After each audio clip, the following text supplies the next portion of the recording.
அனைத்துலக உயிரோடை தமிழ் ILC தமிழ் உயிரோடை தமிழில் அன்பர்களே, இலக்கின் சிந்தனை வாராந்த இலக்கு இணைய இதழில் பிரசுரிக்கப்படும் ஆசிரியர் தலையங்கம் அதனுடைய விளக்கத்தை உயிரோடை தமிழ் உறவுகளுக்கு வாரந்தோறும் எடுத்து வரும் நிகழ்ச்சியாக உயிரோடை தமிழில் இலக்கின் சிந்தனை. இந்த நிகழ்ச்சியில் எங்களோடு தமிழ் அறிஞர் மூத்த ஆய்வாளர் ஃபெட்டிமார் மாஸ்டர் அவர்களும் போரியல் ஆய்வாளர் அரசு அவர்களும் இணைந்து விளக்கத்தை தரும் நிகழ்ச்சியாக இந்த நிகழ்ச்சி இடம்பெறுகின்றது. இங்கே இருவரும் கலையத்தில் இணைந்திருக்கின்றார்கள். வணக்கம் மாஸ்டர்களே. வணக்கம் தனஞானி. வணக்கம் அருஸ். அத்துடன் இருவருக்கும் புத்தாண்டு வாழ்த்துக்களும் உரித்தாக. வணக்கம் தனஞானி. வணக்கம் மாஸ்டர். மாஸ்டர் கூறுங்கள், இன்றைய ஆசிரியர் தலையங்கம் என்னவாக அமைந்திருக்கிறது? ஈழத்தமிழர் உரிமையை மீளுறுதி செய்ய வட்டுக்கோட்டை தீர்மானம் பிறப்பிக்கப்பட்ட பொன்புல ஆண்டாக மலரும் 2026.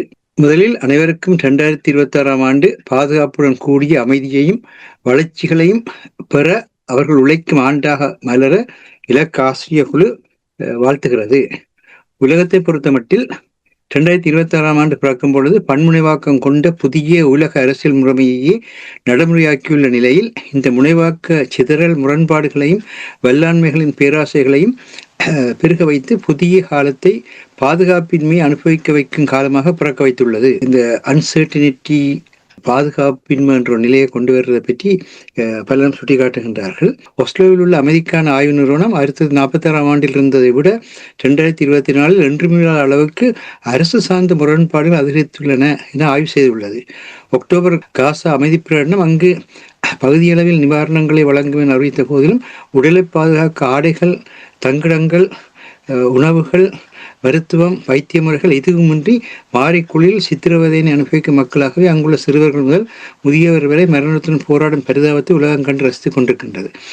இதையொட்டி கார்டியனில் வெளியிட்ட கார்ட்டூனில் அலங்கரிக்கப்பட்ட கிறிஸ்துமஸ் மரத்துக்கு கீழ் ட்ரம்பும் பூட்டினும் தங்களுக்கு வழங்கப்பட்ட பரிசு பொருட்களை எல்லாம் பிச்சு பிச்சு எறிந்து போட்டு சுற்றி வர அந்த தாள்களுக்கு மத்தியில இருந்து கொண்டு ட்ரம்ப் கூறுகிறார், எனக்கு நோபல் பிரைஸ் தான் வேண்டும் என்று.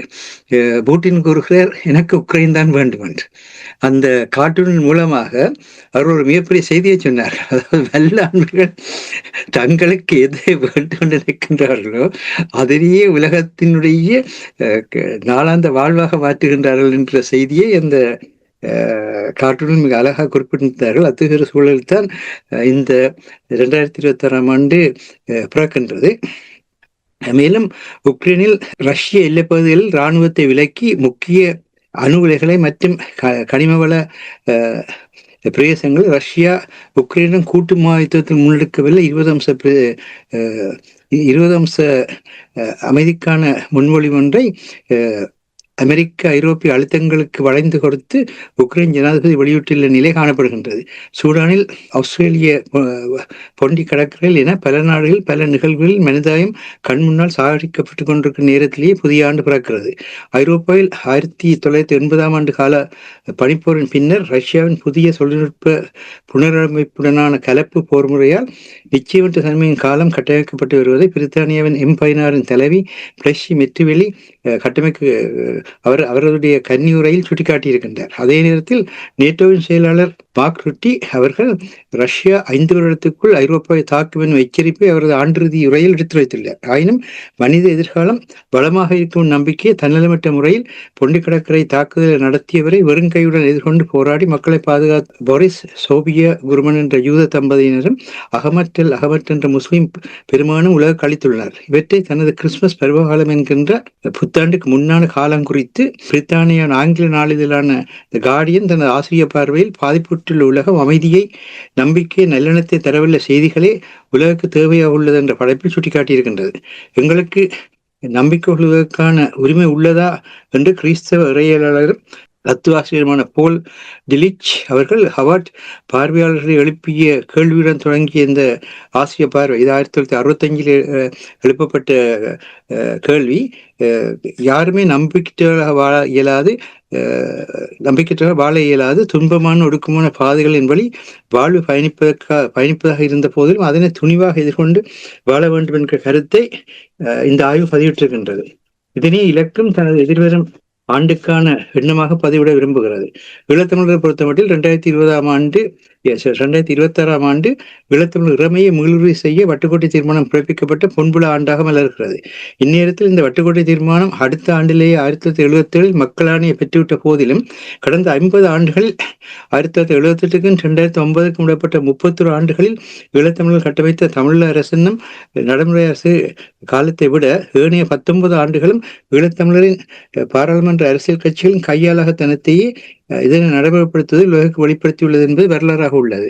இதற்கான முதற் காரணம் 1977 பொறுத்ததில் வெற்றி பெறும் தமிழ் பிரதிநிதிகள் சிலோனின் தேசிய அரசு சபைக்கு செல்லாது தமிழீழத்தின் சுதந்திரத்தை உறுதி செய்வதற்கான தமிழீழ தேசிய அரசு சபை அமைத்து அதன் அரசியலமைப்பை அமைதி வழியிலோ அல்லது நேரடியான செயல்கள் வழியாகவோ அல்லது போராட்டத்தின் வழியாகவோ நடைமுறைப்படுத்துவோம் என்று தமிழர் விடுதலை கூட்டணியினர் தமது தேர்தல் கொள்கை திரட்டில் வாக்குறுதி அளித்தனர். ஆனால் வெற்றியின் பின்னர் நிறைவேற்றாமையே இதற்கான காரணமாக அமைகின்றது.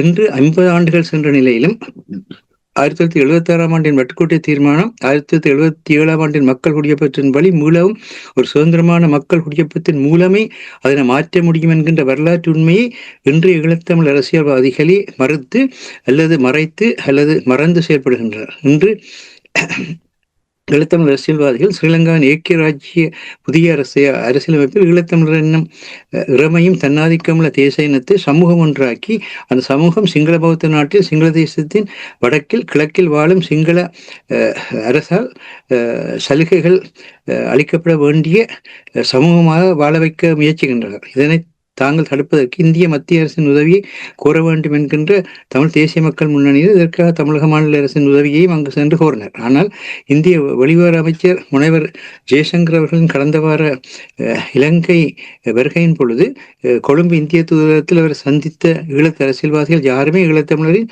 இந்திய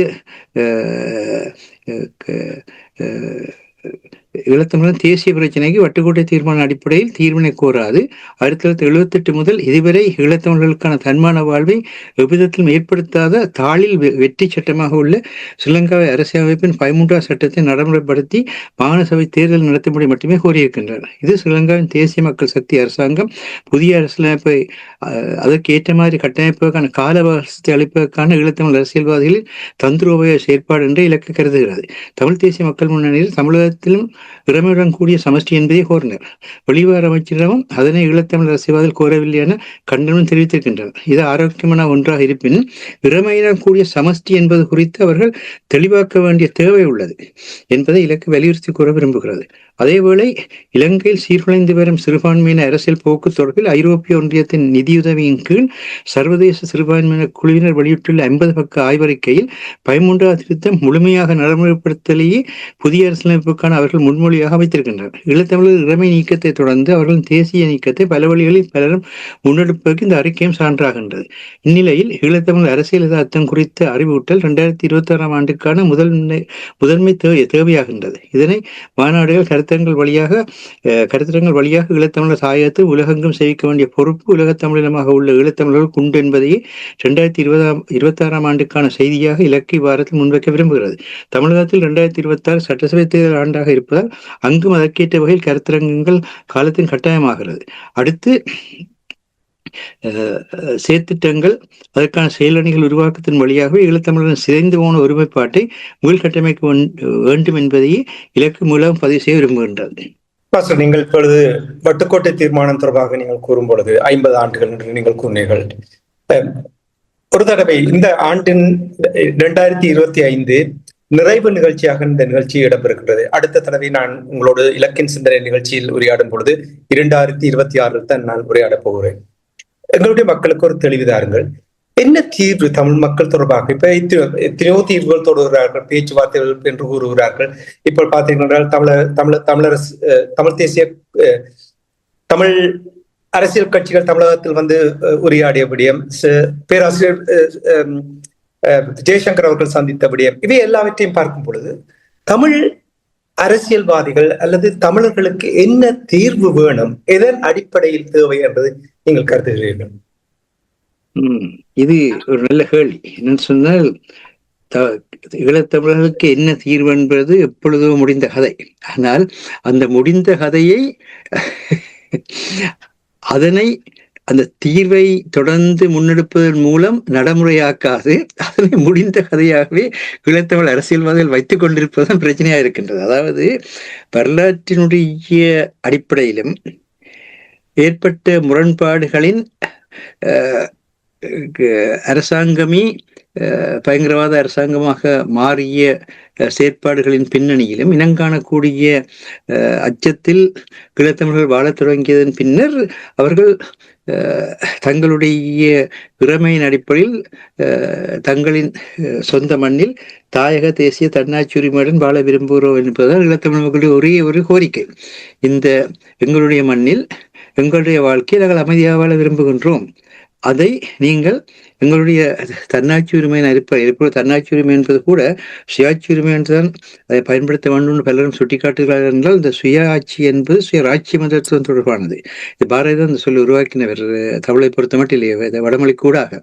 ஆனால் நாங்கள் தன்னாட்சி என்று சொல்லுகின்ற பொழுது ஏதோ நாங்கள் ஆட்சியை ஒழிக்கிறோம் என்ற மாதிரி வருகின்றது. அப்படி அல்ல, எங்களுடைய மண்ணினுடைய ஆட்சியை நாங்கள் மீளவும் எங்களுடையதாக மாற்றுகின்ற தன்மை, அது பிரிவினைவாதம் அல்ல. ஆனால் தன்னாட்சி என்று தனிப்பட்ட முறையில் கூறுகின்ற பொழுது அங்கிருக்கின்ற மக்கள் பிரிந்து தந்து தன்னாட்சி அமைக்க முடிகின்றார்கள் என்ற ஒரு கருத்து வருகின்ற பலரும் கூறுகின்றார்கள். ஆனால் இந்த சுயாட்சி என்ற அந்த சொல்லையே பயன்படுத்த வேண்டும் என்றும் குறிப்பிடுகின்றால் அதுவும் ஒரு வகையில் உண்மைதான். இப்ப என்னன்னு சொன்னால் இந்த பிரச்சனையே எங்களுடைய மண்ணில் நாங்கள் வாழ வேண்டும் என்பது. அப்ப இந்த பிரச்சனை தொடர்பாக பேச விரும்புகிற எவரும் எந்த பிரச்சனை தொடர்பாக பேச விரும்பினாலும் தமிழர்கள் தங்களுடைய மண்ணில் தாங்கள் வாழ்வதற்கான உரிமையை கேட்கின்றார்கள். எங்களுடைய மண்ணில் நாங்கள் வாழ்வதற்கான கல்வியை தாருங்கள், எங்களுடைய மண்ணில் நாங்கள் வாழ்வதற்கான மருத்துவத்தை ஏற்படுத்துங்கள், எங்களுடைய மண்ணில் நாங்கள் வாழ்வதற்கான போக்குவரத்து சந்தை வசதிகளை ஏற்படுத்துங்கள். இப்படித்தான் பேச வேண்டிய தேவை இருக்கின்றது. ஆனால் என்ன நடக்கிறது என்று சொன்னால் ஏதோ நாங்கள் இரவல் தாய் நாட்டில் வாழ்கிற மாதிரியும் எங்கிருந்தோ குடியேறி அந்த மண்ணை சுரண்டி கொண்டு அந்த மண்ணிலே நாங்கள் இலைபெற்றிருப்பது போலவும் ஈழத்தமிழ் அரசியல்வாதிகளே தங்களுக்குள் தாங்களே அந்த மாதிரியான ஒரு தன்மையை ஏற்படுத்தி கொண்டு ஆண்டு கொண்டிருக்கிற அரசாங்கத்திடம் தங்களுக்கு உரிமை தரும்படியும் தங்களுக்கு சலுகை தரும்படியும் கோருகின்றார்கள். இப்படியாக நாங்களாகவே இன்னொரு இடத்தில் எங்களுடைய அதிகாரங்களை கையளிப்போமாக இருந்தால் அவர்கள் அதனை பயன்படுத்தி தங்களுக்கான நன்மையை பெறுவதில் எந்த ஒரு அதிசயமும் இல்லை. இங்குதான் நீங்கள் கேட்டுகளுக்கான விடை இருக்கின்றது. நாங்கள் எங்களுடைய மண்ணில் வாழ விரும்புகிறோம், இவ்வளவுதான் பதில். இந்த மண் எங்களின் சொந்த மண் என்பது இது வரலாற்றுக்கு முற்பட்ட காலம் முதல் இயல்பாக இருக்கின்ற ஒரு உண்மை என்பதை உலகக்கே தெரியும் என்று எங்களுடன் வர்த்தக தொடர்பு ஏற்படுத்தி இருக்கின்றார்கள், அறிவுத்தொடர்கள் இருக்கின்றன. இந்த சிந்தனைகளை மதத்தை பரப்ப வந்தவர்களுடைய சான்றுகள் இருக்கின்றன, எத்தனையோ இருக்கின்றது. அப்படி இருக்கின்ற பொழுது அந்த அடிப்படையிலே நீங்கள் எங்களுடைய மண்ணில் எங்களுக்கான உரிமைகளை தாருங்கள் என்று யாருமே கேட்கவில்லை. அதற்கு பதிலாக ஸ்ரீலங்காவுக்குள் எங்களுக்கு உரிமை அளியுங்கள் இந்த மாதிரியாக பேசுகிறார்கள். இன்றைக்கு சமஷ்டி என்றார்கள். சமஷ்டியில் இறைமையுடன் கூடிய சமஷ்டி என்ற ஒரு புதிய சொத்துறை இப்பொழுது கையாளுகின்றார்கள். இறைமைக்கான பகிர்வாகத்தான் எப்பொழுதுமே சமஷ்டி வரும். ஆனால் இறைமையுடன் கூடிய சமஷ்டியாக அது இருப்பதில்லை. அது இறைமை ஒன்றாகத்தான் இருக்கும். இப்பொழுது இந்திய மத்திய அரசாங்கத்தை எடுத்தால் இந்திய மத்திய அரசாங்கத்தில்தான் அந்த இறைமை இருக்கின்றது. அமெரிக்காவை எடுத்தால் அமெரிக்காவில் தான் அந்த இறைமை இருக்கின்றது. எந்த அரசு ஆட்சி அரசாக இருக்கின்றதோ அந்த அரசில்தான் இறைமை இருக்கும். ஆகவே சமஷ்டி என்பது அது சட்டத்தின் முன் எல்லோரும் சமம் என்ற நிலையில் இருக்கின்ற ஒரு அரசியல் சூழலில் சட்டத்தின் முன் அனைவரும் சமம் என்ற நிலையில் அந்த அதிகாரத்தை, நிர்வாகத்தை, நிதியை பரவலாக்குவதற்கான ஒரு முறை. ஆனால் எங்களுடைய மண்ணில் அந்த மாதிரி இல்லை. சட்டத்தின் முன் யாருமே சமநிலை என்பது எடுப்பிலே அரசியலமைப்பு சொல்கின்ற விளக்கம். அப்படியான ஒரு சூழலில் சமஷ்டி என்பது செயலிழந்த காரணத்தினால்தான் 1975 தந்தை செல்வராம் அவர்கள் தன்னுடைய பாராளுமன்ற தொகுதியை ராஜினாமா செய்து அதை ஒரு அடையாள குடியேற்றமாக நடத்தி பின்னர் பாராளுமன்றத்துக்கு சென்று அந்த பாராளுமன்றத்திலே நாங்கள் அப்பொழுது தேசிய சபை என்ற நிலையில் இருந்தது. சிலோனின் இந்த தேசிய சபையில் நாங்கள் பங்கேற்காமல் நாங்கள் எங்களுக்கான தேசிய ஈழத்தமிழர்களுக்கான தமிழகத்துக்கான தேசிய சபை அமைப்போம் என்று சொல்லி தன்னாட்சிக்கான அந்த தன்மையை தோற்றுவித்தார்கள். ஆனால் அதெல்லாம் தெரிந்து கொண்டும் இப்பொழுது அதனை ஈழத்தமிழருடைய பிரச்சனையாக கொண்டு ஈழத்தமிழர்கள் சமஷ்டி இல்லாமல் இருக்கிறதான் பிரச்சனை என்கின்ற ஒரு தன்மைக்குள் வருகின்றார்கள். இதுதான் சிக்கலான விடயம். ஆனால் ஒரு ஆயுத அழுத்தத்துடன் கூடிய பாராளுமன்ற கொடுங்கோன்மைக்குள் ஈழத்தமிழர்கள் வாழ்கின்றார்கள் என்பது வெளிப்படையான உண்மை. அப்படி வாழ்கின்ற பொழுது குறுகிய காலத்தில் இந்த மக்களுடைய தேவைகளை பூர்த்தி செய்வதற்கு ஒரு சிலர் அந்த பாராளுமன்றத்தில் பங்கெடுத்து அப்படியாக தங்களால் அதை மாற்ற முடியும் என்றுதான் பாராளுமன்றத்துக்கு போனார்கள். தந்த செல்வன் பாராளுமன்றத்தை விட்டே வெளியேறினார். ஆனால் பின்னர் பாராளுமன்றத்துக்கு போனது அந்த மக்களுடைய நாளாந்த பிரச்சனைகளுக்கு ஏதாவது தங்களால் செய்ய முடியும் என்று. அந்த பிரச்சனை நீங்க செய்யுங்கள், அது பிரச்சனை இல்லை. ஆனால் மக்களுடைய அரசியல் உரிமை பற்றி பேசுவதற்கு உங்களுக்கு அதிகாரம் கிடையாது. அது 77ஆம் ஆண்டு வட்டுக்கோட்டை தீர்மானத்தால் உருவாக்கப்பட்ட 1977ஆம் ஆண்டு மக்கள் குடியேற்றத்தால் மீளமைக்கப்பட்ட ஒன்று. அப்படியானால் மீளவும் ஒரு சுதந்திரமான தேர்தல் மூலமான மக்கள் குடியேற்றம் ஒன்றின் மூலம் தான் அதை மாற்ற முடியும். ஆனால் சுதந்திரமான தேர்தல் என்பது 1972ஆம் ஆண்டிலிருந்து இதுவரை ஈழத்தமிழர்களுடைய தாயத்தில் நடத்தப்படவில்லை என்பது எல்லோருக்கும் தெரிந்த விடயம். அவ்விதமான சூழலில் அதை மாற்றுவதற்கான எந்த ஒரு தன்மையும் உங்களிடத்தில் இல்லை. அப்படியாக இருந்தால் நாங்கள் எங்களுடைய மண்ணில் நாங்கள் வாழ்கின்றோம், நீங்கள் உங்களுடைய மண்ணில் நீங்கள் வாழுங்கள். இது வரலாற்று முற்பட்ட காலத்திலிருந்து இருந்து வருகிற ஒரு இயல்பான வரலாற்று தன்மை. இந்த இயல்பான வரலாற்று தன்மைக்குள் நாங்கள் இலங்கை தீவுக்குள் வெளியாருடைய தலையீட்டையோ அல்லது வெளியாருடைய நிதி சுரண்டலையோ நாங்கள் எதிர்த்து நின்று போராடுவதற்கு இணைந்த நிலையில் நாங்கள் எவ்விதமாக செயற்படலாம் என்றதை பற்றி சிந்திப்போம் சொல்கின்ற பொழுதுதான் இதை எப்ப செய்வது, யார் செய்வது? அதான் கான்ஃபெடரேஷன் என்று சொல்ற அந்த நிலையை நீங்கள் முதல் வெளிப்படுத்த வேண்டும். கான்ஃபெடரேஷன் என்ற நிலையை நீங்கள் வெளிப்படுத்தினால்தான் அதுக்கு ஏற்ற வகையிலே மற்றவர்கள் இணைந்து வருவார்கள். அப்படி என்று இல்லாமல் யார் வெளிப்படுத்த வேண்டும் என்று எதிர்பார்க்கிறீர்கள்? மக்கள் வெளிப்படுத்துகிறார்கள். அதே மக்களுடைய பிரதிநிதிகள் தங்களுடைய வாயால் வெளிப்படுத்த வேண்டிய தேவை இருக்கின்றது. யாருமே செய்கின்றார்கள் இல்லை. அதற்கு காரணம் 6வது திருத்தம் என்று சொல்கின்றார்கள்.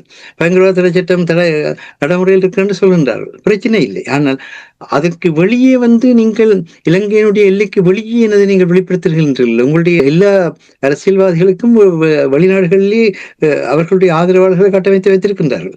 சரி, நீங்கள் அங்கு பேச முடியாத விடயத்தை ஏன் நீங்கள் வெளிநாடுகளில் அரசாங்கங்களும் பேசுகின்றீர்கள் இல்லை? ஏன் அரசாங்கங்கள் பேசுவதெல்லாம் ஸ்ரீலங்கா அரசாங்கத்துக்கு போய்விடும், எங்களுக்கு ஆபத்து வருகின்ற அச்சமா என்கின்ற கேள்விதான் இருக்கின்றது. ஆகவே இந்த விடயத்தில் என்னன்னு சொன்னால் மக்களுடைய பிரதித்துவம் என்பது இல்லாமல் இருக்கின்றது. ஜனநாயகத்தினுடைய மிக முக்கிய தேவை மக்களுடைய பிரதித்துவம். ஆனால் இங்கே படித்தவர்கள் என்று ஒரு சிலர் தங்களை மாற்றிக் கொள்வார்கள், சட்டம் தெரிஞ்சவர்கள் என்று ஒரு சிலர் தங்களை வைத்துக் கொள்வார்கள், வேறொரு சிலர் தாங்கள் பணத்தால் பெற்ற பலத்தை பயன்படுத்துவார்கள்.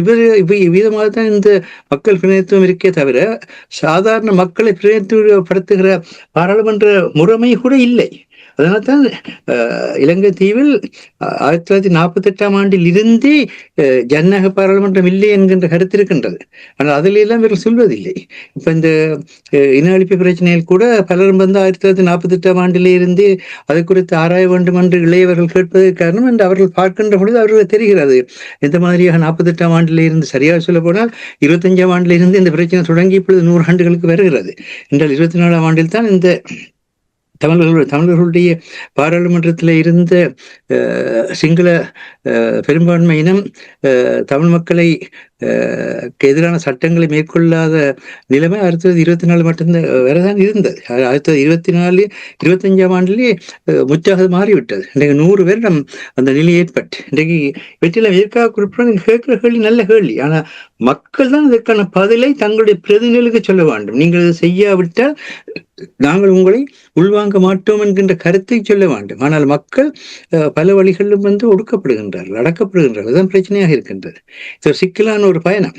ஆன காரணத்தினால் இதை யார் செய்கின்ற கேள்விக்கு மக்கள் என்று சொல்கின்ற பொழுது அந்த மக்களுக்கான தலைமைத்துவத்தை ஏற்படுத்த வேண்டிய பொறுப்பு யார் யாரெல்லாம் மக்களை பற்றி நேசிக்கின்றார்களோ அவர்கள் எல்லாருக்கும் இருக்கின்றது. மற்றது ஒருவர் இதை செய்ய முடியாது. என்னன்னு சொன்னால் இது ஒரு முறைமை, சிஸ்டம். அந்த சிஸ்டத்தை மாற்றுவதாக இருந்தால் மக்கள் என்ற அந்த அமைப்பு தான் அதை மாற்ற முடியும். அந்த அமைப்பால் மட்டும்தான் முடியும். ஆனால் அது மட்டுமல்ல, சிங்கள மக்களுக்கும் இப்பொழுது பிரித்தானிய காலனித்துவம் ஏற்படுத்திய அந்த நவகாலனித்துவத்தின் காரணமாக சிங்கள மக்கள் தங்களுக்கான சட்டவாக்கு அதிகாரத்தை, தங்களுக்கான நிர்வாக அதிகாரத்தை பெற்றுள்ள நிலையில் சட்ட அமுலாக்க அதிகாரத்தையும் பெற்றுள்ள நிலையில் இருக்கின்றது. அதற்கு சிங்கள மக்களுக்கு இந்த பிரச்சனையை பற்றி தெளிவுபடுத்த வேண்டும். நீங்கள் ஒரு இனத்தை அடிமைப்படுத்துவதன் மூலம் நீங்களும் அடிமைப்படுகிற நிலைக்கு செல்கின்றீர்கள். இந்த பிரச்சனை இன்றைக்குமே கூட்டுமொத்தமாக இலங்கையில் இருக்கின்ற அனைத்து குடிகளுக்குமான சிக்கலை ஏற்படுத்தும். ஆகவே இந்த விடயத்தில் நீங்கள் தெளிவாக செயற்பட வேண்டும் என்ற கருத்து சிங்கள மக்களுக்கு செல்ல வேண்டிய ஒரு தேவை இருக்கின்றது.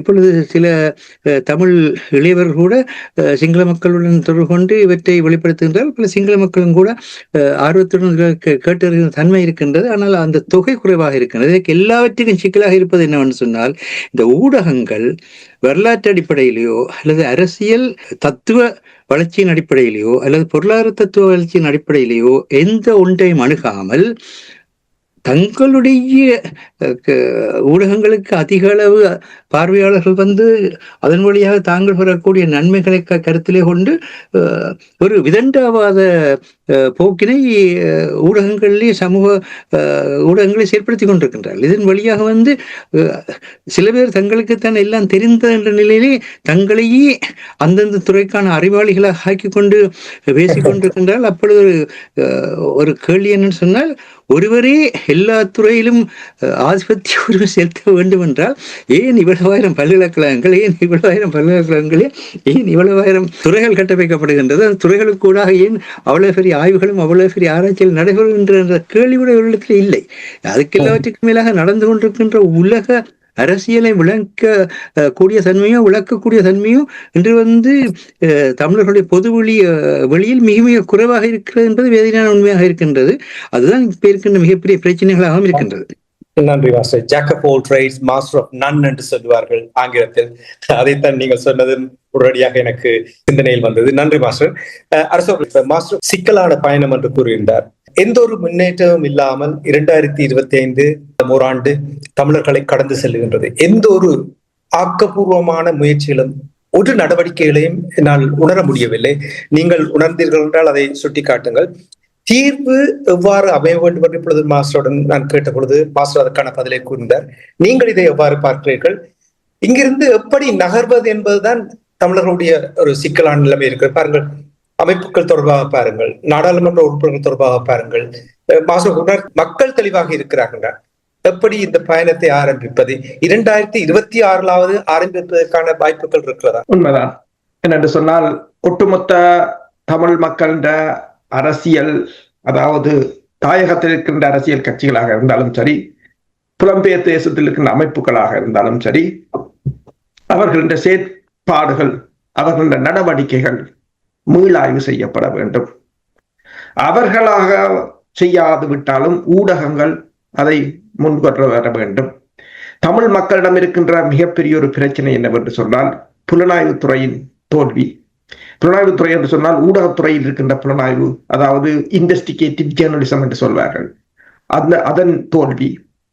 தாயகத்தில் இருக்கின்ற அரசியலில் ஈடுபடுபவர்கின்ற புலனாய்வு தோல்வி, அமைப்புகளிடம் இருக்கின்ற புலனாய்வு தோல்வி, அதற்கு ஏற்பட்டிருக்கின்ற ஊழல்கள், இவை அனைத்தும் வெளிக்கொண்டு வரப்பட வேண்டும், கையாளப்பட வேண்டும். தமிழர்கள் தலை நிமிர்ந்து சொல்லக்கூடிய தலைவர்களை உருவாக்குவதற்கான துடைத்தளிப்பு வேலைகள் இந்த வருடம் கட்டாயம் 2026 மேற்கொள்ளப்பட வேண்டும். சாராய வியாபாரிகள், நான் முன்னர் கூறியது போல பாலியல் குற்றவாளிகள், லஞ்சம் வாங்குபவர்கள், இங்கொன்று பேசி அங்கொன்று கலைப்பவர்கள், இலங்கை புலனாய்வு துறையுடன் இணைந்து செயற்பட்டு தமிழ் தேசியம் பேசுபவர்கள் எல்லோரும் ஒட்டுமொத்தமாக அகற்றப்பட வேண்டிய ஒரு காலத்தின் கட்டாயமாகின்றது. இப்ப ட்ரம்ப் ஒரே அடியாக 30 தூதுவர்களை மாற்றியது போல, அமெரிக்கா முதல் என்று ட்ரம்ப் எவ்வாறு கூறினாரோ அதே போல தமிழர்கள், ஈழத்தமிழர்கள் முதன்மையானது என்பதை தெளிவாக சொல்ல வேண்டும். அடுத்ததாக எங்கள் அரசியல்வாதிகளுக்கு ஒரு பழக்கம் வேண்டும். எல்லா கூட்டத்திலும் போய் நின்று கொண்டு சுயாட்சி, பெடரலிசம், சமாஷ்டி, 13 எந்த கூட்டத்தில எதை பேசுறதுன்றதை நீங்கள் பழகுங்க முதல். இதற்குத்தானே நாங்கள் அடிக்கடி கூறியிருக்கின்றோம், என்ன பேச போகின்றோம் என்று முதல் தெரியும், என்ன தேவை என்பதை முதல் தெரிய வேண்டும். இருந்தால் தானே நீங்கள் அதை கதைக்கலாம். அப்படி ஒன்று இல்லாமல் இப்படி கதைப்பது எந்த விதத்தில் ஒரு ஆக்கப்பூர்வமாக அமைய போகிறது? அதுதான் பிரச்சனை. எல்லா கூட்டத்திலும் போய் நீங்கள் 13வது சமஷ்டி, ஒற்றையாட்சி, மனித உரிமை மீறல், போர்க்குற்றம், அப்ப எதை கதைச்சால் பலன் தரும் என்றது கூட உங்களுக்கு தெரியாது. இப்ப ஜெயசங்கர் வந்த போது எல்லோரும் கதைத்தது இந்த புயல்ல பாரு, அதாவது எதிர்கட்சிகள் கதைத்தது டிரான்ஸ்பரன்சி, அதில் உள்ள குறைபாடுகள். இப்போது நீங்கள் என்ன பேசியிருக்க வேண்டும்? நீங்கள் சொல்லியிருக்க வேண்டும், இந்த இந்தியாவின் உதவிகள் எவ்வாறு தமிழ் மக்களையும் சிங்கள மக்களையும் பிரித்து காட்டியது.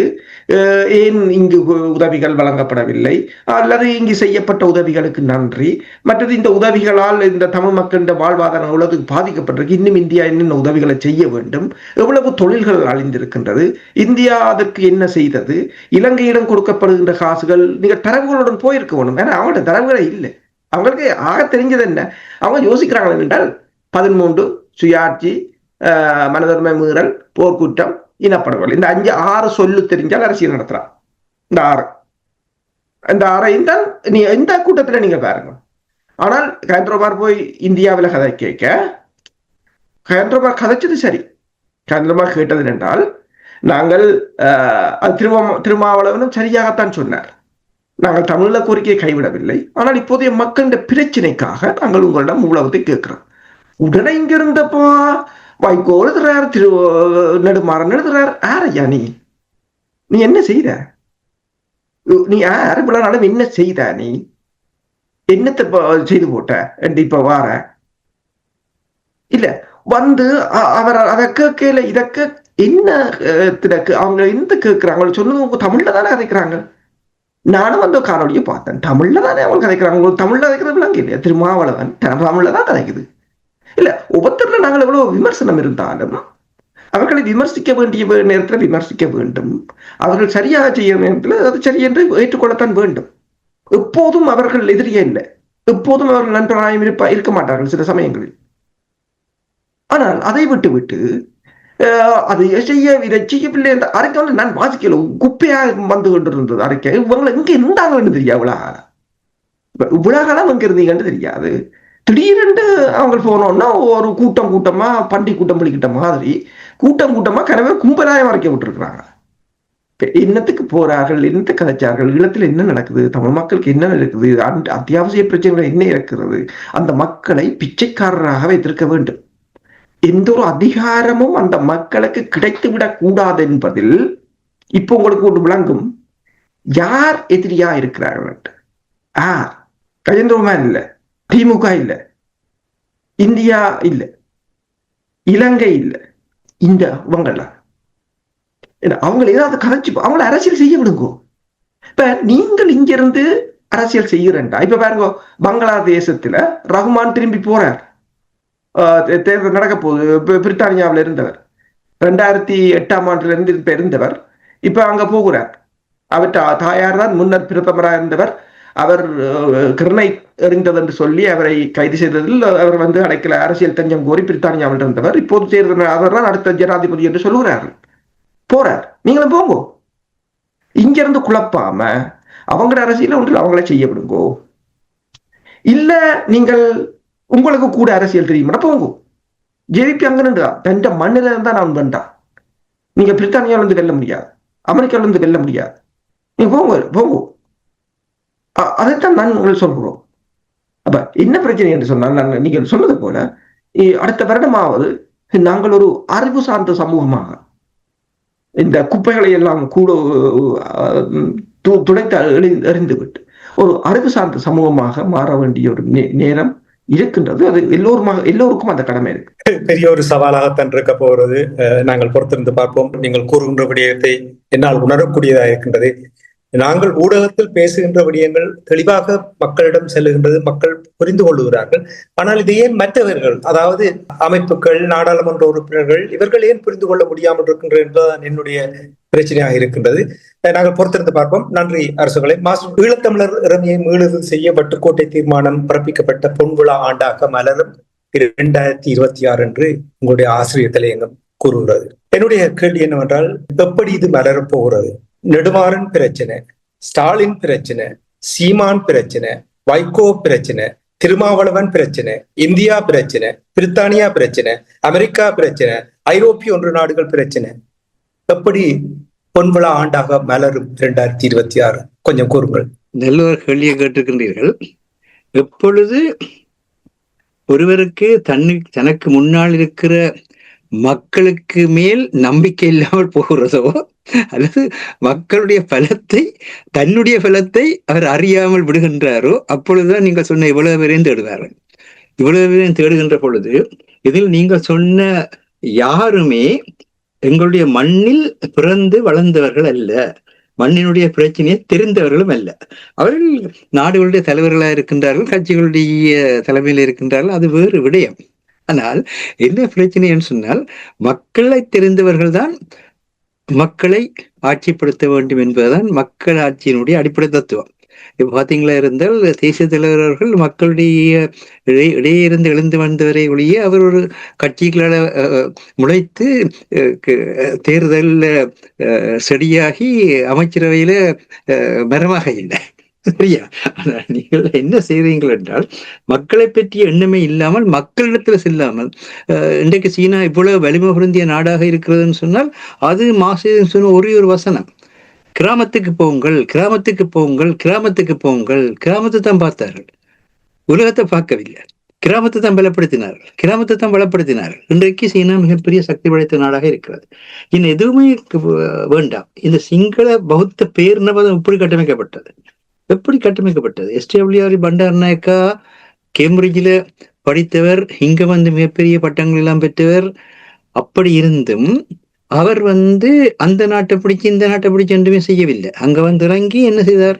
சிங்கள மக்களிடத்திலே போனார். முதலில் தமிழ் மக்களையும் சேர்த்து கொண்டு போறதுக்காக முயற்சித்தார்கள். ஜாப்பானிய இரட்ட சபாவை, கோல் இரட்ட சபாவை, கண்டி இரட்ட சபா என்று 3 இரட்ட தேசிய சபைகளை அமைத்து செயற்பட நினைத்தார்கள். இவர்களுக்கு இடம் கொடுக்கவில்லை. அவர்கள் தங்களுடைய மக்களிடத்திலே போய், அரசியல்வாதிகளிடம் போகவில்லை, மாணவர்களிடம், ஆசிரியர்களிடம், நாட்டு வைத்தியர்களிடம், அடுத்தது தொழிலாளரிடம், அடுத்தது அவர்களுக்கு எல்லாரும் போய் ஒன்றிணைகிற தன்மையாக பௌத்த பிக்குகளிடம் சென்று அந்த கட்டமைப்பை உருவாக்கினார்கள். நீங்கள் 2009ஆம் ஆண்டுக்கு பிறகு இதுவரை மக்களிடத்தில் இருந்து எந்த மாதிரியாக எவ்வளவு மாணவர் பலத்தை சேர்த்திருக்கின்றீர்கள், எவ்வளவு தொழிலாளர் பலத்தை சேர்த்திருக்கின்றீர்கள், எவ்வளவு ஆசிரியர் பலத்தை சேர்த்து இந்த தேசிய மக்கள் சக்தியினுடைய வளர்ச்சியை பற்றி கூறுகின்ற பொழுது ஒருவர் கூறினர், அவர்கள் கிராமத்து ஆசிரியர்கள் எல்லாம் தங்களுடைய சிந்தனைக்குள் கொண்டு வந்த விளைவுதான் தேசிய மக்கள் சக்திக்கான இளைஞர்களுடைய ஆதரவாக இருக்கின்றது என்று. எவ்வளவு ஆசிரியர் சங்கங்களை நீங்கள் அணுகின்றீர்கள், எவ்வளவு மாணவர்களோடு இருக்கின்றீர்கள். நீங்க எல்லாரும் உங்கள் அரசியல் கட்சிகளுக்கு தேவையாக ஒரு குழுக்கள் அமைத்துக் கொண்டிருக்கின்றீர்கள். இங்குதான் அடுத்த பிரச்சனை வருகின்றது. நாங்கள் எங்களுடைய தேவைகளுக்காக தனி மனித தலைமத்துவத்தை மையமாக வச்சு குழுக்களை அமைக்கின்ற பொழுது ஏற்படுற சிக்கல் என்னன்னு சொன்னால், ஒரு சிறு தேச இனமாக இருக்கிற எங்களை மேலும் பல பல பல சிறு சிறு குழுக்களாக பிரித்து விடுகிறோம். அதெல்லாம் தேச இனம் என்ற தன்மையை நிறுவ முடியாமல் இருக்கின்றது. இதற்காக எங்களுடைய நேர நாங்கள் பேசி நேர எதிர்வாதம் செய்து ஒரு விடயத்தை கொண்டு வர முடியாத நிலை எதற்காக தோற்றிக்கப்படுகின்றது? என்ன பிரச்சனை இருக்கிறது அதை பேசுவதில்? ஒரு இடத்தில் நீங்கள் இதற்கான விளக்கத்தை தாருங்கள் கேட்டால் அதுக்கான விளக்கத்தை கொடுக்க வேண்டும். அந்த விளக்கத்துக்கு அவர்கள் சொல்கின்ற கருத்து எப்படியாக இருந்தால் ஏற்க வேண்டும், இல்லாட்டில் நேரடியாக நிராகரிக்கலாம். அந்த உரிமை இருக்கிறது. இது இங்கேயே நடந்த ஒன்றைக்கு பிரித்தானியாவில் ஸ்டாமருக்கு எதிராக லேபர் கட்சிக்குள் எத்தனை ஆயிரம் உட்கட்சி எதிர்வாதங்கள் நடந்து கொண்டிருக்கின்றது. அதுக்காக லேபர் கட்சி உடைஞ்சு போயிச்ச ஒரு நிலை இருக்கா? இல்லை, அதுக்கெல்லாம் மேலும் வளரும். ஏன்னு சொன்னால் முரண்பாடுகளுக்கெல்லாம் வளரலாம். முரண்பாடுகள் கூட தான் அறிவித்தலை வரும். இப்போ உதாரணமாக பார்க்க போனீங்கன்னா, இப்போ நீங்கள் நான் இந்த கிழமை ஒரு புத்தகம் ஒன்று வாசிக்க கிடைச்சது. டேவிட் ரன்சிமேன் எழுதினது the handover how we gave control of our lives to corporations, states and AIs ன்னு சொல்லி அந்த ஹேண்ட் ஓவருக்குள்ள கீயை போட்டு விட்டுருக்கு. அப்படின்னு சேர்த்து வாசிக்கிறாங்க. Hand over key how we gave control of our lives to corporations, states and AIs ன்னு சொல்லி எவ்விதமாக நாங்கள் எங்களுடைய கொண்ட்ரோலை நாங்கள் எப்படியாக கூட்டுத்தாபனங்களுக்கும் அரசு மேலாதிக்கத்துக்கும் ஏஐனுடைய மேலாதிக்கத்துக்கும் கொடுக்கிறோம் என்ற பற்றி ஆராய்கிறார்கள். அப்ப ஒவ்வொருவரும் இந்த மாதிரியாக வாழ்ந்து கொண்டிருக்கிற உலகத்தை பற்றி ஆராய வேணும், இருக்கிற பொருளாதார உறவை பற்றி ஆராய வேணும். ஒன்றை பற்றியும் ஆராய்கின்ற பொழுதுதான் இந்த குரூப் திங்கிங்ன்றது எவ்வளவு பிரச்சனை விடயம் என்றை பற்றி கூறுகின்றார்கள். அதாவது ஒரு குழுநிலை சிந்தனை என்பது அந்த குழுவில இருக்கிறவர்களை பற்றி மட்டும்தான் சிந்திக்க வச்சு விட்டுறோம். அந்த குழுவில இருக்கிறவர்கள் அந்த மக்கள் தொகையில் மிக மிக மிக குறைந்த எண்ணிக்கை கொண்டு இருப்பார்கள். அவர்கள் சில வேளை பெரும்பான்மையான மக்களுக்கு தெரியவும் மாட்டுது. அவ்விதமான ஒரு நிலையில் அந்த குழுவினர் எடுக்கின்ற முடிவுதான் அந்த மக்களுக்கான எல்லாருக்குமான முடிவாக மாற்றப்படுகிறது. இதுதான் அரசியல் கட்சிகளுக்கு நடந்து கொண்டிருக்கின்றது. அவர்கள் 5 பேர் ஏதாவது ஒரு ஹோட்டலில் போயிருந்து முடிவெடுக்கின்றார்கள். அவர்கள் என்ன செய்கின்றார்கள் என்பது மக்களுக்கு தெரியாது. மக்கள் என்ன செய்கின்றால் அவர்களுக்கு தெரியாது. இந்த இடத்து தான் ஊடகத்தினுடைய முக்கியத்துவம் வருகின்றது. ஊடகம் சரியான முறையில் செயல்பட்டால் மிக அருமையாக கூறினார். அதாவது ஒருவர் சரியானவற்றை செய்கின்ற பொழுது அதை நாங்கள் தட்டி கொடுத்து முன்னெடுத்து செல்வதும் அவர் மனிதாயத்துக்கு எதிரான சரிபிலான ஒன்று சமுதாயத்தில் கிடையாது. ஆனால் உண்மையில வருவது எப்படின்னா, மனிதாயத்துக்கு சிறந்ததாக இருந்தால் அது ஏற்புடையதாக இருக்கின்ற பொழுது அது சரி என்று சொல்கின்றார். மனிதாயத்தை பாதிக்கிறதா இருந்தால் அது தீமையாக இருக்கின்ற பொழுது பிள்ளை என்று சொல்கின்றார்கள். இதுதான் சரிவிலைக்குரியதை எழுதப்பட்ட சொற்கள், எழுதப்பட்ட கோஷங்களை வச்சுக்கொண்டு நீங்கள் சரிவர பார்க்க முடியாது. ஆகவே இந்த தன்மையை நாங்கள் சரிவர என்று கத்தோலிக்க திருச்சபையினுடைய திருத்தந்தை லியோ அவர்களாக இருந்தாலும் சரி, அல்லது உலகத்தில் முதல் முறையாக ஆங்கிலிக்கன் திருச்சபையினுடைய தலைவியாக பொறுப்பேற்றுகின்ற சாராவாக இருந்தாலும் சரி, இருவருமே ஒரு கருத்தை கூறினார்கள். ஜேசுநாதர் பிறந்த காலத்தில் எவ்விதமாக அந்த தாய்க்கு ஒரு வீட்டுக்குள் இடம் கொடுத்து அந்த தாய் தன்னுடைய பிரசவத்தை நடத்த முடியாத நிலையில் இருந்தாலோ, அதே மாதிரி இன்றைக்கு அதே காசா பகுதியில் எத்தனையோ 1000 தாய்மார்களுக்கு இடமில்லாமல் இருக்கின்றார்கள், எத்தனையோ சிறுவர்களுக்கு இடமில்லாமல் இருக்கின்றார்கள், தங்குட வசதி இல்லாமல் இருக்கின்றார்கள், மருத்துவ வசதி இல்லாமல் இருக்கின்றார்கள். அதே மாதிரியாக ஒவ்வொரு நாடுகளிலுமே இந்த பிரச்சனை இருக்கின்றது. ஒரு மனிதன் வாழ்ந்து கொண்டிருக்கின்ற நேரத்தில் இன்னொரு மனிதனுக்கான அடிப்படை மனித தேவைகள் கூட இல்லாத நிலையில் அவன் வாழ்வதை இவர்களுக்கு கண்ணுக்கு தெரிவதில்லை. இது எங்களுடைய ஈழத்தமிழ் அரசியல்வாதிகளுக்கும் பெரிய பிரச்சனையாக இருக்கிறது. அங்கு அடிப்படை வசதி இல்லாமல் இருக்கின்ற ஈழத்தமிழ் மக்களுடைய நாளாந்த வாழ்க்கையினுடைய பாதுகாப்புக்கு என்னத்தை செய்கின்றீர்கள்? இதுதான் கேள்வி. அப்ப அதை அங்கு தேசிய மக்கள் சக்தி இந்த அவர்களும் ஒரு இடதுசாரி பின்னணியில இன்றைக்கு இடதுசாரித்துவத்தை அவர்கள் வெளிப்படுத்தாவிட்டால் இடதுசாரி அரசியலுடைய நுணுக்கங்கள் தெரிஞ்சவர்கள். அவர்கள் இந்த அவர்களுடைய அடிப்படை தேவைகளை பூர்த்தி செய்கிற பெருமளவில் பூர்த்தி செய்ய முடியாவிட்டாலும் அவர்களுக்கு சாதகமாக ஆதரவாக இருக்கிற மத்தியிலே பூர்த்தி செய்ய போகின்ற பொழுது மக்கள் வாக்களிக்க தன்மை மாறுகின்றது. இதனால் தான் இழப்புகள் ஏற்படுகின்றது. அங்கிருக்கின்ற சாதாரண மக்களுடைய வாழ்க்கையை எந்த ஊடகம் வெளிக்கொண்டு வருகிறது? பாராளுமன்றத்திலும் ஜனாதிபதிக்கும் இடையில் நடக்கின்ற பிரச்சனைகள், பாராளுமன்ற உறுப்பினர்கள், அமைச்சர்கள் எல்லாருமே அதிகாரத்தை கட்டமைக்கிற வடிவங்கள், அதிகாரத்தின் மேலாண்மைகள் அதிகாரத்தை தான் கட்டமைப்பார்களே தவிர சாதாரண மக்களுடைய பிரச்சனையை ஏறெடுத்தும் பார்க்க மாட்டார். ஆகவே இந்த நேரத்தில் இருக்கிற முக்கிய விடயம் என்னன்னு சொன்னால், இந்த எதிர்வரும் காலத்தில் இருந்தாலும் மக்களுடைய தேவைகளை கண்டறிவதற்கான செயலணிகளை உருவாக்குங்கள், அதுக்கான திட்டங்களை கொண்டு வாருங்க. திட்டம் வந்தால் தான் செயலணி வரும். மட்டக்களப்பிலே அவ்விதமாக 2-3 ஈழத்தமிழர்களே அந்த காணி இழக்கிறதை தவிர்ப்பதற்கு, அது ஈழத்தமிழர் மட்டுமே அல்லது மற்ற இனத்தில் இருக்கிறான்னு எனக்கு சரியாக தெரியவில்லை. ஆனால் அந்த காணியை இழக்கின்றவர்கள் ஒன்றா சேர்ந்து தங்களை காணியை இழக்கிறதுக்காக ஒரு செயலணியை உருவாக்கி இருக்கின்றார்கள், அதை தடுத்து நிப்பாட்டுவதற்கு. இன்றைக்கு நயினாதீவனுடைய பௌத்த தேரர் அவர்கள் கூறியிருக்கின்றார்கள், இங்கு தையிட்டி தாங்கள் அறிந்த அளவில் தமிழ் மக்களுடைய காணியிலே கட்டப்பட்டிருக்கின்ற ஆக்கிரமிப்பு செயல், அதற்கேற்ற மாதிரியாக அரசாங்கம் உணர்ந்து செயற்படாவிட்டால் அமைதியினம் பெறும் என்பதை கூறுகின்றார்கள். அப்படி பலர் பேசுபவர்கள் இருக்கின்றார்கள். எல்லாரையும் இப்பொழுது அரசு மிக அழகாக கூறினார், எந்த இடத்தில் எதை பேச வேண்டும் என்று தெரியாதவர்கள் இருக்கின்றார்கள். உரிமையை பேச வேண்டிய இடத்துல உரிமையை பேசுங்கள்.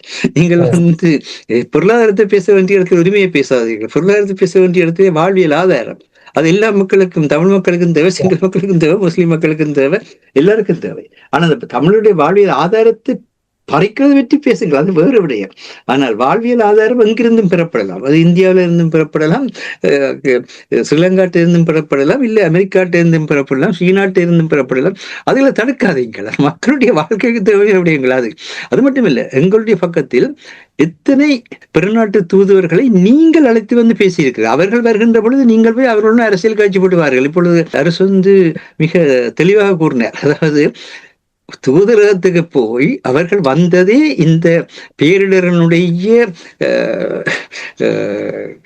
உதவிகள் இந்த அளவுக்கு அமைகிறது என்று மதிப்பிடத்தான் வந்தார்கள். சரி, உள்ளுக்குள் வேற நோக்கங்கள் இருக்கலாம், ஆனால் வெளியே சொல்லப்பட்ட விடயம் அது. அப்ப அந்த விடயத்தினுடைய தலைமை நோக்கம் பேரிடரின் பின்னான இந்திய உதவி பற்றிய மதிப்பீடு என்ற நிலையெல்லாம் வாரார்கள். வரைக்குல இவர் என்ன செய்கிறார்கள்? சஜித் பிரேமதாச பேசிக்கலாம், இந்தியா எவ்வளவு காசை கொடுத்துருக்குன்னு சொல்லி அதுக்குள்ள ஒரு கட்டித்தனமான வேலையை செய்யறதுன்னா இந்தியா மில்லியன் கணக்கெல்லாம் கொடுத்துருக்குது, பெரிய அளவுல கொடுக்க இல்லைன்றதையும் அதுக்குள்ள சொல்றாரு. அதை அவற்றை கட்டித்தனம் சரியா? ஆனால் அப்படி சொல்லி அதன் வழியாக நீங்கள் இன்னும் மேலதிகமாக அரசாங்கத்துக்கு உதவி செய்யுங்கள்னு சொல்லி தான் முடிக்கிறேன். அரசாங்கத்துல அவன் எதிர்கட்சி, நான் எதிர்கட்சி, அவன் ஆளுங்கட்சி, அவனுக்கு கொடுக்காதுன்னு சொல்ல இல்லை. ஏன்னா மக்கள் போய் சிந்திக்கிறாங்க. ஆனா நீங்க போன நீங்கள் எங்கட பக்கத்துல வந்து எவ்வளவு தேவைகள் ஏற்பட்டிருக்குது என்றதை பற்றி பேசுனீங்களா? உங்களுக்கு தெரியுமா? முதல்ல மீனவர்கள் கூட அவர்களுடைய பிரச்சனைகள் கூட எந்த ஒரு விதத்திலும் அவர்கள் பெருசாக பேசவில்லை என்பதை தான் கூறியிருக்கின்றார்கள். இதற்குத்தான் மாஸ்டர் நான் அடிக்கடி கூறுவது, நீங்களும் கூறுவீர்கள், துறைசார் நிபுணர்கள், புத்திஜீவிகள் தேவை. ஏனென்றால் அந்த விஷயங்களை எப்படி கையாள வேண்டும் என்று அவர்களுக்கு தெரியும். இவர்களால் அது முடியாது மாஸ்டர், இதை புரிந்து கொள்ள வேண்டும். முதல்ல வந்து இப்போ எங்களுக்கு சில வேளையில குறிப்பு போடைக்குள்ள சில பேர் போட்டார்கள், நீங்கள் அங்கிருந்து கொண்டு பேசாது இங்கு வந்து இருந்து பேசுங்கள் என்று. நாங்கள் அங்கு செல்வதற்கு இருக்கிற தடைகள் அவர்களுக்கு தெரியாது, அது இருக்கட்டும். ஆனால் இங்கிருந்து கொண்டு எங்களால் அங்கு என்ன நடக்கிறது என்று கூறக்கூடிய தன்மை இருக்கின்றது. மக்கள் ஊடகங்களை தொடர்பு கொள்கின்றார்கள் தானே, மக்கள் சொல்கின்றார்கள் தானே. ஆனா அந்த ஊடகங்களை வளர விடுவதற்கு ஒரு ஊடகத்தை 9 பிரிவாக பிரிக்கிற வேலையை தான் செய்கிறீர்களே தவிர மற்ற இடத்துல எல்லாம் ஊடகங்களை சேர்த்து கொண்டு வரார்கள். இங்க என்னன்னு சொன்னா ஊடகங்களை பிரிச்சு பிரிச்சு பிரிச்சு பிரிச்சு பிரிச்சு பிரிச்சு அது வந்து ஊதுகுழலாம் மாறுது. ஒருவருக்கான ஊதுகுழல நிக்கிறது தவிர அவர்களுடைய தேவையில அவர்கள் போலப்படுற ஊதுகுழல நிக்கிறது தவிர மக்களை பற்றிய தன்மை இல்லா போகுது. என்ன முதல் ஊடகத்துல நீங்கள் நடந்து கொள்ற விதம் தான் இவ்வளவு பெரிய சிக்கலை கொடுக்குது. இன்றைக்கு பிபிசியில இங்க இருக்கிற மற்ற கட்சிகள், ஆளுங்கட்சியா ஒரு கட்சி வேற, அது வேற விடயம். ஆனா இங்க இருக்கிற எந்த கட்சியும் பிபிசியை நீங்க நேரடியாக கூட சொல்ல மாட்டாங்க. பிபிசியும் அப்படித்தான், எல்லாரையும் உள்ளடக்கித்தான் ஒன்று செய்வாங்க. மற்றவர்கள் வருகின்ற பொழுதும் சந்தர்ப்பம் கொடுப்பார்கள். நாங்களும் ஊடகங்கள் நடத்துகிறவர்கள் எல்லோருக்கும் இடம் கொடுக்க வேண்டிய தேவை இருக்கிறது, எல்லோரையும் அரவணைத்து செல்ல வேண்டிய தேவை இருக்கிறது. மற்றது ஒரு நிகழ்வை பற்றி ஒன்றை பேசுகின்ற பொழுது அது வளர்ச்சிக்காக பேசப்படுகிறதே தவிர உங்களுக்காக பேசப்படவில்லை என்பதை ஞாபகத்தில் வச்சுக் கொள்ளுங்க. இப்பொழுது கஜேந்திரகுமார் பொன்னம்பலம் அவர்கள் இந்த காலகட்டத்தில் வந்து இந்தியாவோட தலையீடு ஒன்றை அதுக்குள்ள கொண்டு வருவதற்கான சில முயற்சிகளை செய்கிறார். அது காலத்தினுடைய தேவை. இந்தியா என்ன செய்தார் என்றதை பார்க்க முடியாது.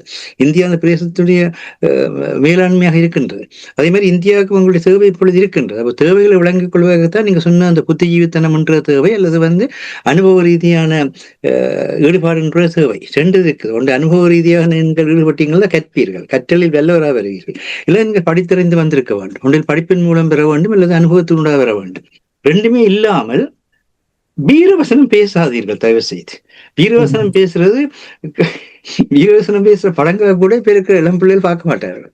நீங்கள் அங்க தமிழ் படங்களை போட்டு காட்டுகின்ற பொழுது, முந்தி வீரவசனம் பேசின தமிழ் படங்களை போடுகின்ற பொழுது நாங்கள் பார்த்திருக்கிறோம்.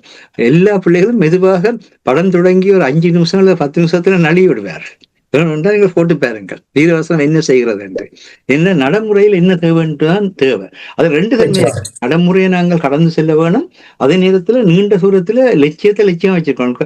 கஜேந்திரகுமார் பொன்னம்பலம் தெளிவா சொன்னார், எங்களுடைய நீண்ட தூர இலக்கெல்லாம் தான் இருக்கிறது, அது வேற விடயம். அது நாங்கள் மோத வேண்டிய எண்ணத்துல மோதுவோம். ஆனா இப்ப இருக்கிற பிரச்சனையை தீர்ப்போம். அந்த அடிப்படையில் செயற்பட்டீங்கன்னா எவ்வளவு பிரச்சனைகள் தீரும். நன்றி பாஸ்டர். நாங்கள் நிகழ்ச்சி என்பதை கொண்டிருப்போம். நிறைவாக அரசுகளே, 2025ஆம் ஆண்டு நிறைவுக்கு வருகின்றது. என்னை பொறுத்தமட்டில் ஒரு இஞ்சு கூட நகராத நிலைமை இருக்கிறது. தமிழ் மக்களை பொறுத்தமட்டில் வழிகாட்டல் இல்லை, திட்டமிடல் இல்லை, கட்டமைப்புகள் இல்லை.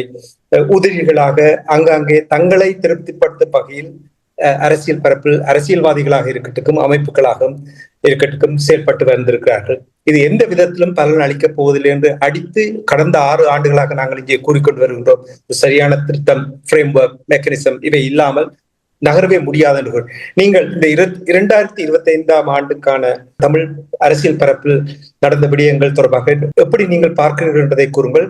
என்ன எதிர்பார்க்கிறீர்கள் என்று சுருக்கமாக 2026 எப்படி இருக்க வேண்டும் என்று எதிர்பார்க்கிறீர்கள்? அதாவது ஏதாவது வழியை நீங்கள் காணக்கூடியதாக இருக்கின்ற விடயத்தையும் சுருக்கமாக கூறுங்கள். உண்மைதான். 2025ஆம் ஆண்டு என்பது தமிழ் அரசியல் கட்சிகளுக்கும் தமிழ் அமைப்புகளுக்கும் ஏற்பட்ட மிகப்பெரிய ஒரு தோல்வியான ஆண்டாகத்தான் பார்க்கலாம். இதில் ஆனால் தமிழ் மக்களுக்கு ஒரு தெளிவான நம்பிக்கையை கொடுத்திருக்கின்றது. இவர்கள் பலர் அதிலிருந்து அகற்றப்பட வேண்டும், துரத்தப்பட வேண்டும். பல தமிழ் அரசியல் தலைவர்கள் என்று சொல்லி, தலைவர்கள் என்று நான் இதில் கதைக்கிறதே அது அப்படி வீட்டை பாவிக்கிறதே குற்றம் என்றுதான் நான் யோசிக்கிறேன். இப்படியானவர்கள் இந்த முகத்திரையை கிழித்திருக்கின்றது. ஒவ்வொரு ஒட்டுக்குழுக்களாக இருந்தாலும் சரி, அரசியல் கட்சிகளாக இருந்தாலும் சரி, இந்தியாவை பொறுத்தவரையில் இந்தியாவும் இவ்வாறானவர்களை ஆயுதம் கடத்துபவர்கள், போதைப்பொருள் கடத்துபவர்கள், பாலியல் தொழிலாளிகள், லஞ்சம் வாங்குபவர்கள், தமிழ் மக்களை ஏமாற்றுபவர்களை தான் தலைவர்களாக சித்தரிக்க முற்படுகிறது. ஆனால் நாங்கள் ஒரு படித்த இனம், அவங்க கல் தோன்றி மண் தோன்றா காலத்தில் மூத்த குடி என்றெல்லாம் சொல்லிடுறதுல வேலை இல்லை. ஏன்னா கூட தலைவர்கள் யாருன்னு கேட்டால் இப்படியானவங்களை இப்ப நான் சொன்ன லிஸ்ட் பட்டியெல்லாம் தரும். இதை பார்த்தா மற்றவன் யோசிப்பாரா நீங்கள் படிச்சாக்கள் என்று. இதை நாங்கள் யோசிக்க வேண்டும். முதலில் இதுகளை அகற்ற வேண்டும். இதை பல இந்த 2025 இவர்களில் பல முகங்களை வெளிக்கொண்டு வந்திருக்கின்றது. இவன் மீனவர் சங்க தலைவர்கள் கூட ஜேவிபி போட்ட ஒட்டு கல்லில எல்லா குப்பை மீனும் வெளியில வந்துட்டு. அவங்க ஒரு போராட்ட இயக்கம் ஜேவிபி. அவங்களுக்கு தெரியும் எங்க அடிச்சால் இந்த முதலைகள் எல்லாம் வெளியில வரும். ஒரே ஒரு சொல்லுத்தான் சொன்னான், பார்த்தா எத்தனை முதல்ல வந்துட்டு பாத்தீங்களா? உழவு பேரும் தான் இதுக்கு காரணம், இந்திய மீனவர்களை விட. இப்படி பல முகங்களை வெளிக்கொண்ட நல்ல ஆண்டு என்று தான் நான் யோசிக்கிறேன். தமிழ் மக்களை பொறுத்தவரை தமிழ் அரசியல்வாதிகளுக்கும் அமைப்புகளுக்கும் கேடுகட்ட ஆண்டாக இருக்கலாம், அது வேறு விடையாது. ஆனால் அடுத்த வருடம் நாங்கள் இதை மேலும் மெருகேற்றி இந்த தடை கற்களை அகற்றி அந்த அந்த இனத்தை, எங்கள் தேசிய தலைவர் அந்த அந்த அந்த மனிதற்ற கனவை நாங்கள் நினைவாக்க வேண்டும் என்று சொன்னால் முதலில் அந்த மனிதன் ஆன்மா ஒன்றி போன அந்த தேசத்தை சுத்தப்படுத்த வேண்டும். அதுதான் முதல் அவர்களுக்கு நாங்கள் செய்ய வேண்டியது. அதற்கு பிறகு நாங்கள் எங்களுக்கான ஒரு வலுவான அரசியல் கட்டமைப்பை இந்த 2026 நிச்சயம் உருவாக்க வேண்டும் என்பது என்ற ஒரு ஆசை. ஏதாவது வெளிச்சத்தை காணுகிறீர்களா? வெளிச்சம் என்று சொன்னால் எங்களுக்கு இப்போது அமெரிக்காவின் ட்ரம்பின் தான் சிலருக்கு அது இருட்டாக இருந்தாலும் சிலருக்கு அது வெளிச்சமாக இருக்கலாம். ஏனென்றால் இந்த பல்முனைவாக்கப்பட்ட உலக ஒழுங்கு என்பது ஒரு மிகப்பெரிய ஒரு வெளிச்சமாகத்தான் தெரிகிறது. இதற்கு பல சந்தர்ப்பங்கள் எங்களுக்கு வரும். அதே நேரம் 2026 அதாவது இத்தாலிய பிரதமர் மெலோனி ஒன்றை சொல்லியிருக்கிறார். 2025 கடுமையான ஆண்டு என்று எங்களுக்கு தெரியும். ஆனால் 2026 அதை விட மோசம் என்றுதான் அவர் சொல்லியிருக்கிறார். ஒரு மோசமான ஆண்டைத்தான் நாங்கள் எதிர்கொள்ள போகிறோம். அந்த மோசமான ஆண்டில் இந்த மோசமானவர்களை அகற்றுவதற்கு அதை பயன்படுத்தி கொண்டோம் என்று சொன்னால் அது எங்களுக்கு மோசமானதாக இருக்காது. இந்த இடத்துல ஒரு எப்பயும் எங்களுக்கு என்ன சூழ்நிலை இருக்குதோ அதை எங்களுக்கு சாதகமாகத்தான் பார்க்கணுமே ஒழிய ஒரு காலம் வெளிச்சம் உள்ள சூழ்நிலை உலகத்தில் ஒரு இடம் ஏற்பட்டது கிடையாது.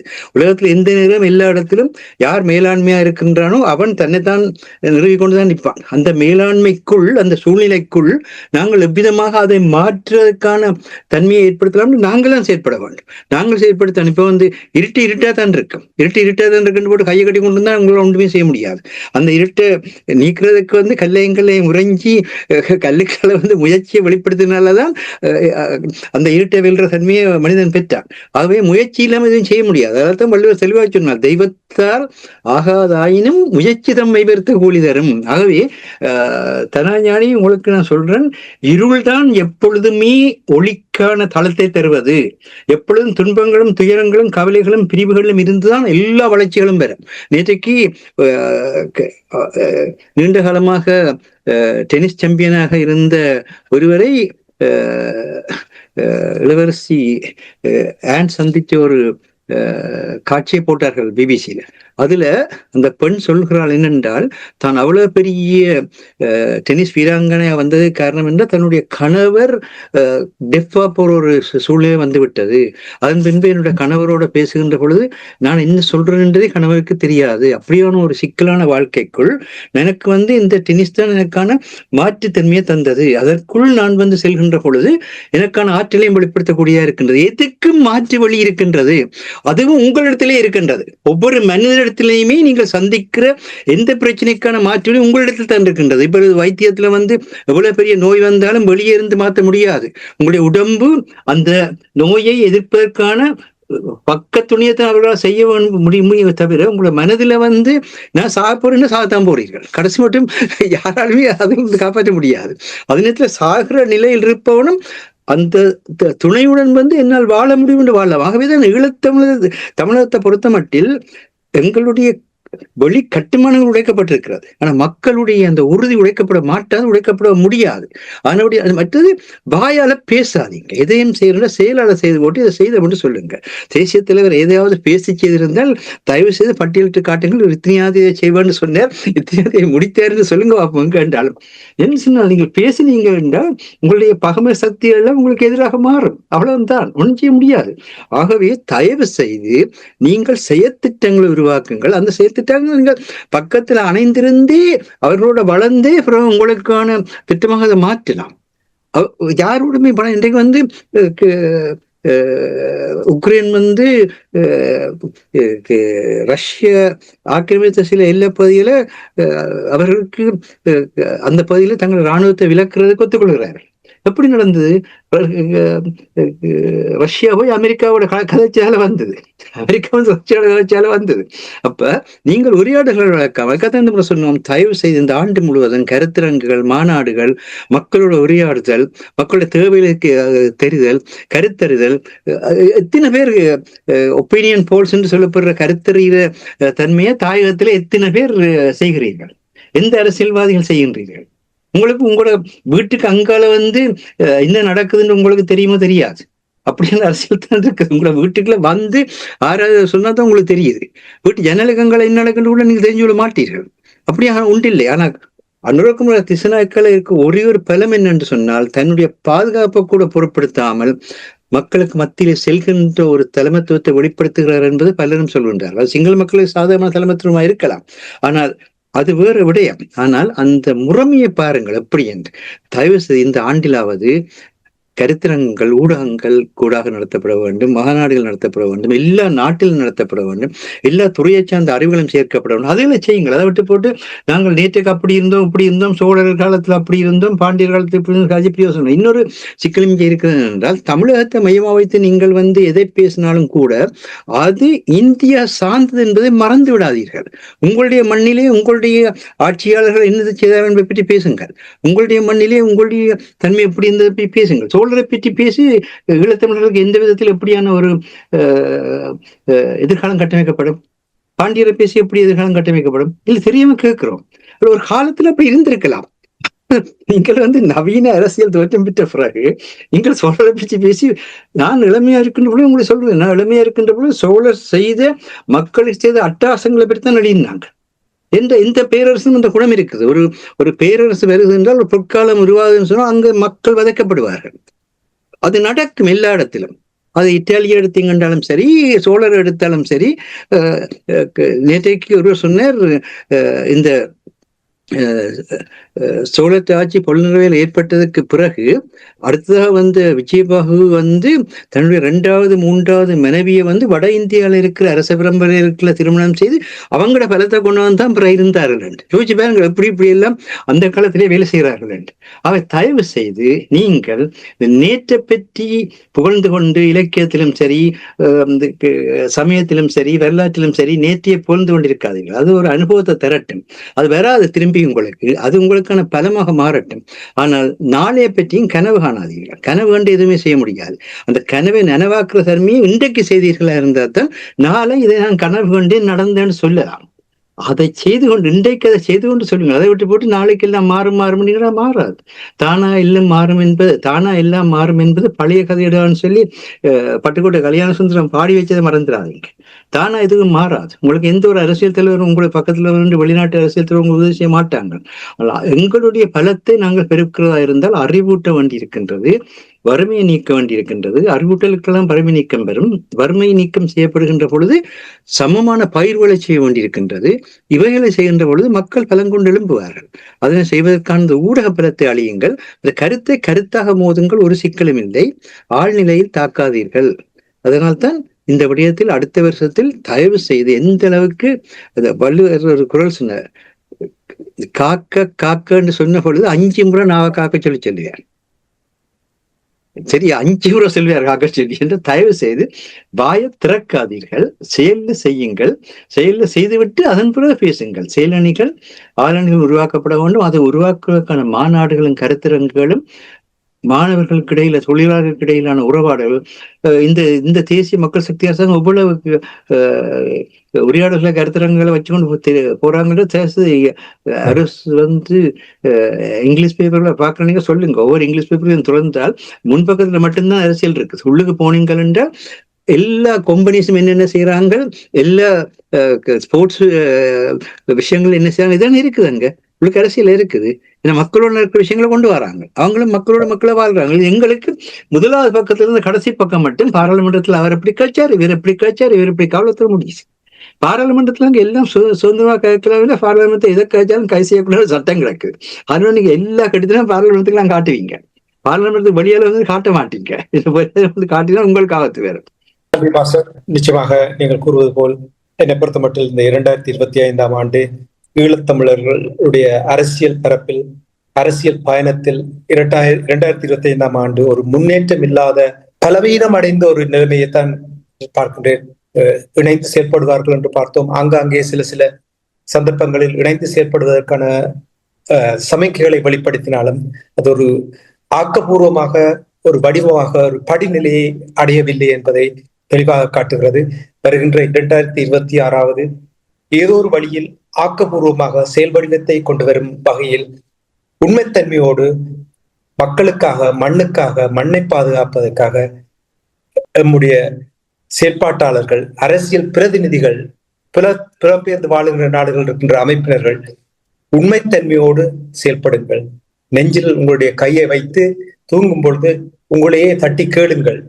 ஒரு தடவை நான் சரியாக செய்கிறேனா அல்லது தவறு இழைக்கிறேனா என்று நீங்கள் கேட்டீர்கள் என்றால் நான் நினைக்கிறேன் அதே ஒரு ஆரம்ப படியாக நாங்கள் பார்க்கலாம் என்று கூறிக்கொண்டு இன்றைய நிகழ்ச்சியில் கலந்து சிறப்பித்த இந்த ஆண்டு முழுவதும் சிந்தனைகளோடு, உயிரோடி தமிழ் உறவுகளோடு பாய்ந்து கொண்ட தமிழறிஞர் மூத்த ஆய்வாளர் ஃபட்டிமா மாஸ்டர் அவர்களுக்கும், போரியல் ஆய்வாளர் அரசு அவர்களும் உலக பரப்பில் நடக்கின்ற விடயங்களை அவதானித்து உயிரோடி தமிழ் உறவுகளுக்கு ஈழத்தமிழர்களுடைய அபிலாஷை தொடர்பான விடயங்களை வாரந்தோறும் எப்படி அதை கையாள வேண்டும் என்ற விடயங்களை இங்கே எடுத்து வந்தமைக்காக இருவருக்கும் நன்றி கூறி தனாஞான இந்த நிகழ்ச்சியை கொண்டு வருகின்றேன். நன்றி, வணக்கம் மாஸ்டர் அவர்களே. நன்றி, வணக்கம் அரசு அவர்களே. எல்லோருக்கும் இனிய புத்தாண்டு வாழ்த்துக்கள். நன்றி.